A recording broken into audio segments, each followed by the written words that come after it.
Hello everyone, कैसे हैं आप सभी। आशा करती हूँ सभी अच्छे होंगे और मैं रोहिणी आप सभी का बहुत बहुत स्वागत करती हूँ आज फिर से एक न्यू ब्लॉग में। और पीछे देख सकते हो 1 बज गए हैं दोपहर के और काम तो नहीं हुआ है पूरा, लेकिन अभी मुझे जाना है बाहर, थोड़ा काम है तो वहाँ से आने के बाद बाकी का काम करूँगी। जो बचा है, जो सुबह का मॉर्निंग का अर्जेंट काम होता है, कपड़े वगैरह धोना, घर के सारे रेगुलर जो काम होते हैं वो हो गए हैं, लेकिन कपड़े बहुत ज़्यादा हैं घड़ी करने के लिए। ये देखें, मशीन के ऊपर ढेर है, वहाँ पर भी बहुत सारे कपड़े हैं। जो एक्स्ट्रा के कपड़े होते हैं वहाँ रखे जाते हैं और उसकी वजह से वहाँ पर पूरा भर गया है। और अभी मैं जा रही हूँ थोड़ी देर बाहर, काम है कुछ, वहाँ से आने के बाद फिर हम मिलेंगे। 1 बज के है, फिर जहाँ पर जाना है वहाँ पर 2 बजे का ही टाइम होता है। वहाँ से आने के बाद बात करेंगे हम, मैं कहाँ गई थी, ठीक है। और अभी मैं आ गई हूँ घर वापस। अभी टाइम हो गया है दोपहर के लगभग 2:30 बज गए होंगे। टाइम थोड़ा सा ज़्यादा लगा, जहाँ पर मैं गई थी वहाँ पर इतना टाइम नहीं लगा था, लेकिन आते आते मैं 1-2 काम और करके आई हूँ। और अभी बनाना है मुझे अपने लिए नींबू पानी, और गर्मी इतनी ज़्यादा हो रही है बाहर, तो इसकी वजह से मेरा मन कर रहा था नींबू पानी बना लेती हूँ। थोड़ा सा कमज़ोरी लग रही है मुझे, और इसी वजह से मैं गई थी हॉस्पिटल में। तो आने के टाइम पर सब्जियाँ भी लेकर आई हूँ, और जहाँ पर मैं सब्ज़ी लेती हूँ ना उसके पास में ही पार्लर है, जहाँ पर मैं आईब्रोज़ बनवाने के लिए गई थी। और पार्लर में सिर्फ मैं से ये आईब्रो ही बनवाती हूँ, इससे ज़्यादा कुछ मुझे पता भी नहीं है और मुझे इतना पसंद भी नहीं है कुछ और करना, तो सिर्फ आईब्रोज़ ही बनवाती हूँ मैं। तो आईब्रोज़ भी बनाकर आई हूँ और साथ में ये सब्जियाँ लाई हूँ। तो सब्जियों में टमाटर है, आलू है कुछ, और करेले लाई हूँ। आज करेले की सब्ज़ी बनेगी रात के खाने में। और गवार की सब्ज़ी लाई हूँ कल सुबह के लिए, और साथ में 2 नींबू लाई हूँ। अभी नींबू पानी बनाना है मुझे। और नींबू इस टाइम पर, मतलब गर्मियों के दिनों में हमारे यहाँ बहुत ज़्यादा महंगे हो जाते हैं। अभी तो नहीं है इतने महंगे, 10 रुपए के 2 मिल रहे हैं, मतलब कि 5 रुपए का एक, लेकिन कुछ ही दिनों में इसकी कीमत 10 रुपये हो जाएगी एक नींबू के। तो वो टाइम अभी दूर नहीं है। इन दिनों में यही हालत होती है, नींबू की ज़्यादा यूज़ हो जाता है नींबू का। तो अभी मैं बना रही थी नींबू पानी, इसी टाइम पर आ गया था अभिषेक, तो उसने भी बोल दिया था मुझे कि उसके लिए भी चाहिए, तो उसमें और ज़्यादा पानी ऐड किया था मैंने। और आज मैं गई थी डॉक्टर के पास, मैंने बताया ना, वहाँ से आने के बाद बताऊंगी आज मैं कहाँ गई थी। डॉक्टर के पास गई थी और उसने ये पर्ची दी है मुझे, इतने सारे ब्लड टेस्ट करवाने के लिए बोला है। और यही मेरी दिक्कत है, हमेशा ये सोचती हूँ मैं, पता नहीं क्यों ये बीमारियाँ मेरे साथ ही नहीं छोड़ रही है। पहले तो वो चिकनगुनिया हो गया, और उसके बाद अभी ये 5-6 दिन हो गए, 5-6 दिन नहीं, 7-8 से ज़्यादा दिन हो गए होंगे। मुझे बहुत ज़्यादा ऐसा कमज़ोरी समझ में आ रही है, बहुत ज़्यादा जल्दी थक जाती हूँ मैं। सुबह का काम करती हूँ ना घर का, उसके बाद मैं थक ही जाती हूँ, और फिर मुझे सोने का ही मन करता है, कुछ और काम करने का मन नहीं करता है। वैसे मुझे दोपहर के टाइम पर सोना बिल्कुल भी अच्छा नहीं लगता है, और ना ही मैं सोती हूँ, क्योंकि आपको तो पता है मैं सिलाई का काम करती हूँ। जैसे ही घर का काम ख़त्म हो जाता है वैसे मैं सिलाई का काम करने के लिए बैठ जाती हूँ। लेकिन इस परेशानी की वजह से मैं दोपहर के टाइम सीधा सो लेती हूँ, और काम जो है एक भी मेरा टाइम पर नहीं होता है। घर के काम तो जैसे तैसे कर लेती हूँ, लेकिन सिलाई का काम तो जो के त्यों रखा हुआ है, बहुत सारा काम पेंडिंग है, और क्या करूँ, मन ही नहीं होता है मेरा। और मैं अपना ध्यान जो है एक जगह पर रख नहीं पा रही हूँ, पता नहीं क्यों। बहुत ज़्यादा टेंशन लेती रहती हूँ, बहुत सारी चीज़ें हैं जिनकी वजह से मैं टेंशन में ही रहती हूँ हमेशा, और शायद उसी टेंशन की वजह से ही ये बीमारियाँ मेरा साथ नहीं छोड़ रही है।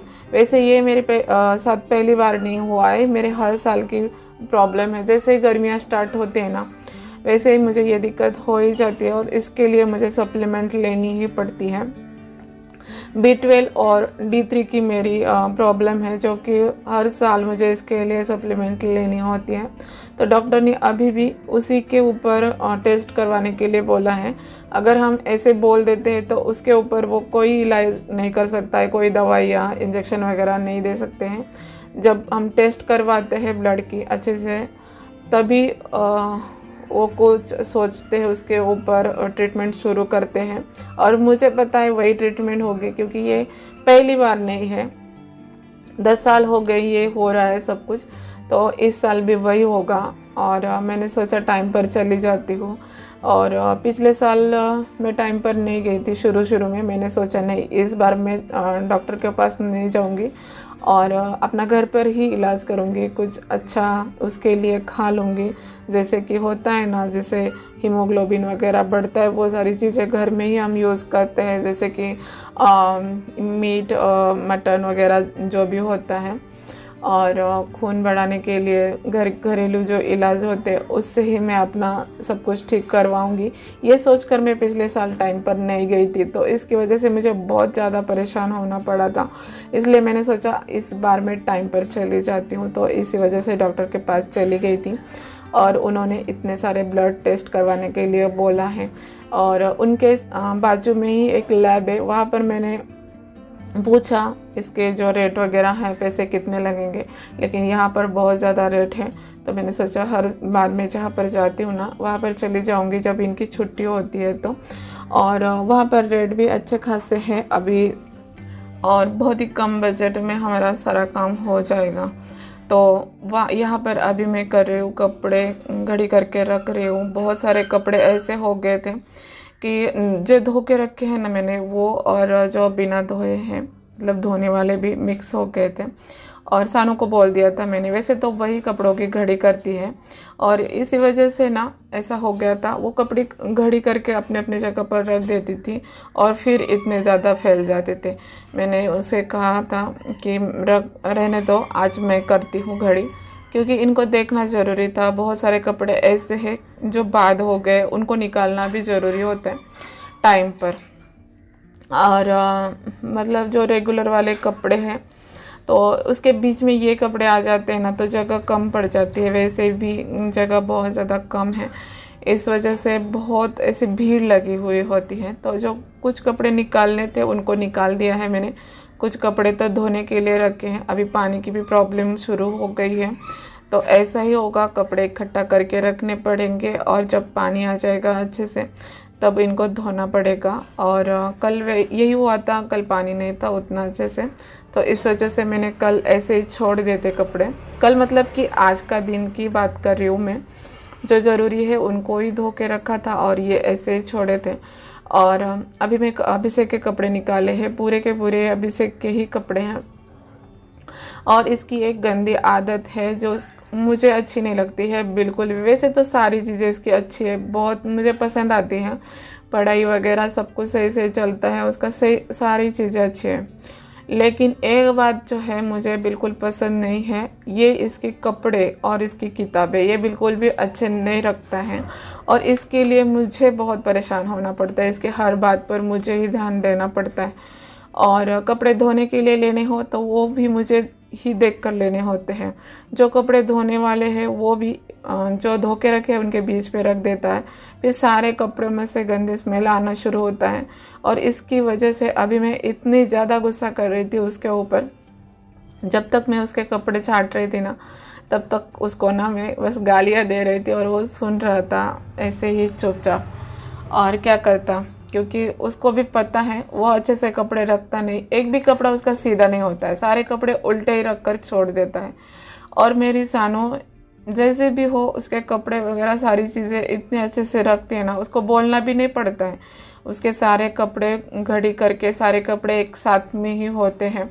और बैग भी लेकर जाती है ना स्कूल में, तो वो भी सही सही होती है। स्कूल से आने के बाद तुरंत टिफ़िन वगैरह, पानी की बोतल अपनी अपनी जगह पर रख देती है।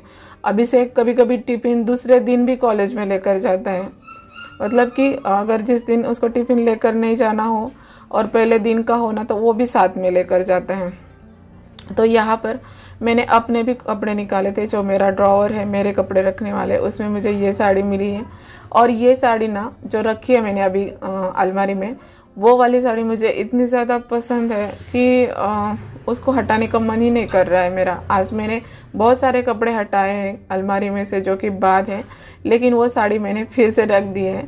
मेरा मन ही नहीं भर रहा है उसके ऊपर। बहुत टाइम हो गया उस साड़ी को, 10 साल से भी ज़्यादा टाइम हो गया होगा, फिर भी मैं पहनती हूँ, कभी कभी मन करता है तो। अभी भी मैंने फिर वापस वहाँ पर रख दिए हैं, देखते हैं। और ये गाउन है मेरे, करीब 10 महीने हो गए होंगे तब से मैं यूज़ कर रही हूँ। ये गाउन मुझे बहुत पसंद है, लेकिन क्या करें, अभी ये गाउन ना ख़राब हो गए, मतलब कि सामने पेट के ऊपर ही इसका कपड़ा पतला हो गया है। फटे तो नहीं है, लेकिन इतने ज़्यादा पतले हो गए घिस घिस कर। काउंटर पर घिसते हैं, जहाँ पर मैं खाना बनाती हूँ ना, किचन काउंटर पर, वहाँ पर तो पेट के ऊपर ही घिसते हैं, तो वो मुझे पहनने का मन नहीं कर रहा है। अंदर का पेटीकोट जो है वो पूरा दिखाई देता है इसमें से, तो फिर मैंने इसको छोड़ दिया है। और अभी मैंने नए वाले 2 गाउन लिए हैं, और वो रास्ते पर ही लिए हैं, जो फेरी वाले आते हैं ना उनके पास से, लेकिन वो उतने सही नहीं है, ठीक नहीं है। मतलब कहते हैं ना, रास्ते का माल सस्ते में, सस्ते मिले थे। सस्ते की भी बात नहीं है, मुझे बाहर जाने का टाइम नहीं था और मेरे पास नहीं थे अभी पहनने के लिए, तो मैंने बस ऐसे ही ले लिए हैं। देखेंगे, गाउन के बगैर तो मेरा काम नहीं होता है, मुझे गाउन में ही काम करना कंफर्टेबल लगता है। आप देखते होंगे मेरे बहुत सारे वीडियो गाउन के ऊपर ही होते हैं। क्या करें, मैं भी हेल्दी हूँ, इस वजह से थोड़ा सा सही लगता है मुझे, गाउन पे कर काम करना कंफर्टेबल लगता है। और मेरी जैसी और भी औरतें होंगी ना, जितनी भी मेरे जैसी हेल्दी खाते पीते घर की, तो उनको भी गाउन ही सही लगता होगा काम करने के टाइम पर।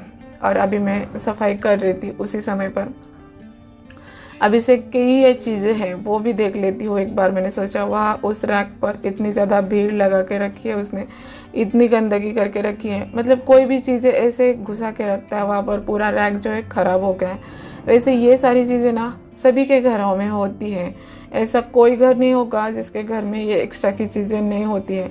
लेकिन जिनके घर में जगह कम होती है ना, उनके घर में इन चीज़ों के लिए जगह नहीं होती है, इनको निकालना बहुत ज़्यादा ज़रूरी होता है, तभी जाकर के घर सही रहता है। जैसे कि हमारे दिमाग में जो फालतू के विचार होते हैं ना, फालतू की टेंशन होते हैं ना, जिनको हम संभाल के रखते, जितना ज़्यादा संभाल के रखो उतना ज़्यादा दिमाग ख़राब हो जाता है, और टाइम टाइम पर उसको निकालना ज़रूरी होता है ताकि हमारा दिमाग भी सही रहे।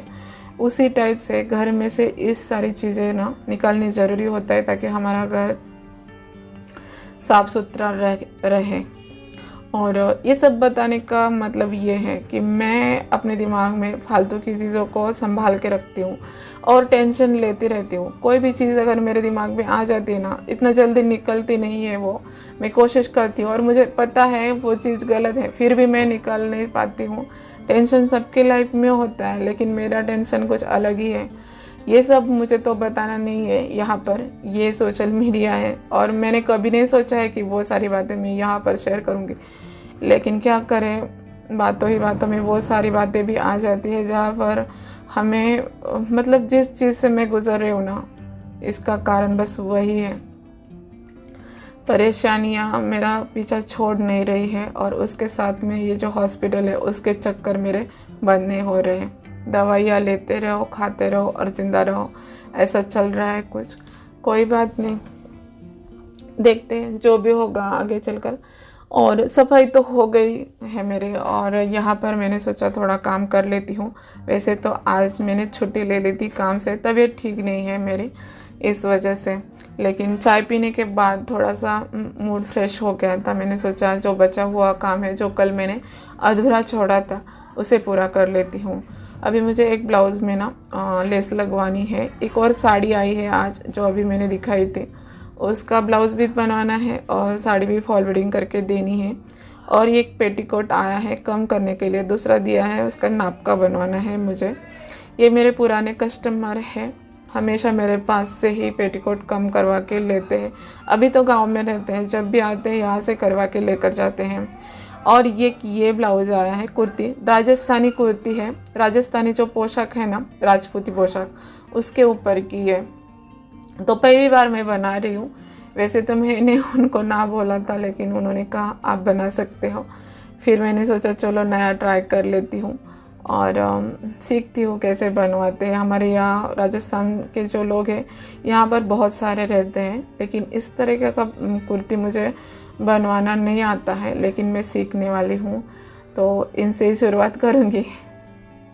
तो अभी जो है मैं करने वाली हूँ थोड़ी सी सिलाई, जो कल का बचा हुआ है काम है उसे पूरा करूँगी। फिर रात का जो भी होगा रूटीन वो देखेंगे। और इसके आगे भी मैंने वीडियो बनाई है, पूरे रात तक बनाई है, तो वो सब मैं आपके साथ नेक्स्ट वीडियो में शेयर करूँगी, क्योंकि ये वाली वीडियो बहुत ही लंबी हो गई थी, इसलिए मैंने 2 पार्ट बनाए हैं। उम्मीद करती हूँ आज की मेरी वीडियो आपको पसंद आई होगी। पसंद आई हो तो वीडियो को लाइक कर दीजिएगा। चैनल पर पहली बार आए हो और अभी तक चैनल को सब्सक्राइब नहीं किया है तो चैनल को सब्सक्राइब भी ज़रूर कर दीजिएगा। हम फिर मिलेंगे और एक ऐसी ही नई वीडियो में। तब तक के लिए बाय बाय। आज का वीडियो पूरा देखने के लिए थैंक यू सो मच। अभी जो है टाइम लगभग 5 बज गए होंगे, तो मैं कर रही थी सिलाई। इससे आगे का जो भी होगा आपके साथ मैं नेक्स्ट वीडियो में शेयर करूँगी।